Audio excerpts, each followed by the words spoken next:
Well, we were asked to host the reveal of the task for the first robotics challenge, and no one knows about it until today once it gets revealed. So we were asked to host it, and we said absolutely.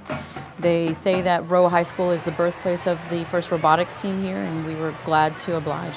It's pretty cool to see how it's grown over the last 3 years, because at first it was kind of small, but we got more people to get involved and more students to take part in robotics, which is cool to see because it gets a lot of students experience, hands-on experience with robots and the STEM endorsement, which is becoming larger and larger. When you come to the Rio Grande Valley, it's one united family. So to everybody here from all the districts, from Roma to Rio Grande, from Roma all the way to Brownsville, thank you for taking time to be here. Well, to walk into the gym today was a dream come true for me. I know that one of our goals was to really build a robotics program.